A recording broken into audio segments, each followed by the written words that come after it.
स्वागत है आप सभी का हमारे चैनल। मैं आप सभी के साथ एक कहानी शेयर करना चाहता हूँ। बिना समय गवाए कहानी शुरू करते हैं। एक समय की बात है, सावन का महीना था, पानी बरस रहा था। लंबे समय तक पानी जो है कि बरस रहा था। काले बादल घने छाए हुए थे, चारों तरफ अंधेरा ही था। बिजली कड़क रही थी, हवाएं तेज थी, घर से निकल पाना बड़ा मुश्किल था। लोगों को खाने पीने के लिए भी बड़ी दिक्कत होती थी। बरसात के समय में ऐसा समय था। एक परिवार झोपड़ी में एक बूढ़ी स्त्री रहती थी, उसके सब बच्चे वहाँ पर रहते थे और कुछ बकरियाँ पाले हुई थी। उसी झोपड़ी में उस लोग खाते थे, पीते थे, सोते थे, रहते थे। बकरियाँ भी रहती थी। बहुत ही कष्टकारी जीवन जी रहे थे। देखो, रुको। ऐसा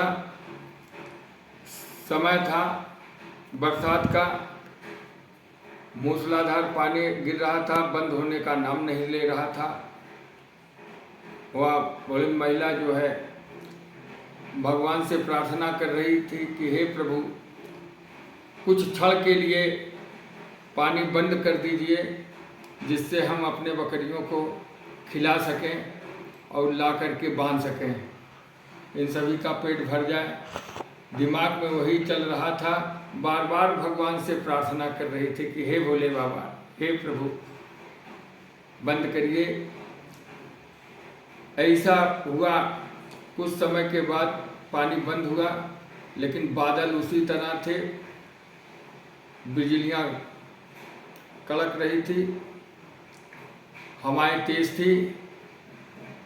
थोड़ी देर जब हुआ बंद पानी, तो वहाँ से बकरियों को लेकर के चली। सोच रही है कहाँ जाऊँ। दिमाग में आया गांव के आगे कुछ दूर पर एक पीपल का वृक्ष था और बहुत विशाल पेड़ था। उसके जो डाल थे जमीन की तरफ लटके हुए थे। वह सोच रही थी कि बस यहाँ पर मैं पहुँच जाऊँ तो पीपल के पत्ते को खा करके बकरियों की पेट हमारे भर जाएगी, जिससे हम चले आएंगे घर। या सोच करके वहाँ पर पहुँची और देखने लगी। डाल की तरफ गई, पीपल के वृक्ष की तरफ, हाथ उठा करके वह पीपल के तना को पकड़ करके खींचना चाह रही थी। थोड़ा से हाथ उठाती थी लेकिन उछल जाती थी, लेकिन बच जाता था, पा नहीं रही थी उस डाल को। एक पत्थर ऊंचा दिखाई दिया, 1-1.5 फुट का। उसके दिमाग में आया कि इस पर अगर मैं चढ़ जाऊंगी तो उसको पा जाऊंगी। और यह देख करके वह जो है कि डाल को पकड़ लिया, उस पर चढ़ करके, और आराम से डाल को जो है लटका दिया। और भगवान से मन ही मन प्रार्थना कर रही है कि प्रभु बरसात न हो, थोड़ा देर आप कृपा करिए हमारे ऊपर, जिससे हमारी बकरियों का पेट भर जाए। डाल जब उसने खींच करके नीचे लटका दिया, सारी बकरियां खाने लगी। अब उसके दिमाग में है कि बस जल्दी जल्दी बकरियां हमारी खाने लगे, इनका पेट भर जाए। यह सोच रही थी, भगवान से रही थी कि इंद्रदेव बंद रहे, पानी रुक जाए। और यहाँ पर भगवान शिव जी माता पार्वती के साथ थे। इनको पसीना आ रहा था, बहुत व्यग्र हो रहे थे। माता की दृष्टि अचानक इनके ऊपर पड़ी। कहे स्वामी आज क्या बात है, आप बहुत जो है व्यग्र हो रहे हैं, बहुत चिंताग्रस्त हैं, क्या बात? कहा देवी मैं क्या बताऊं, हमारे यहाँ तो ऐसे ऐसे भक्त हैं, सारे भक्त हमारे पास है। कोई दूध चढ़ाता है, कोई जल चढ़ाता है, फूल पत्ते चढ़ाते हैं, माला चढ़ाता है, पकवान चढ़ाते हैं, जो भी जिसके पास है श्रद्धा भक्ति से चढ़ाता है। लेकिन आज एक भक्त आया है जो अपने को समझ के चढ़ाता है। मैं वहाँ जाना चाहता हूँ। स्वामी आप कौन रोक सकता है, आप तो जा सकते हैं। वहाँ से भगवान से चल दिए और यहाँ आके जहाँ वहाँ खड़ी को खिंची थी वहाँ पर आके पहुँच गए, उतर गए। मैं आपसे बहुत हूँ, जो मांगना चाहो लो।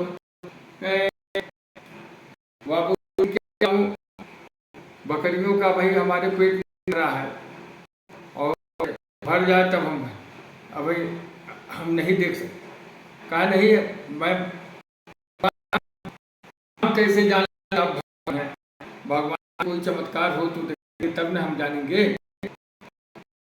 आपके दिमाग में आया और अपने बकरियों को खिलाई थी, खा थी। माया ने माया को रोके, कहा चाहती हो क्या?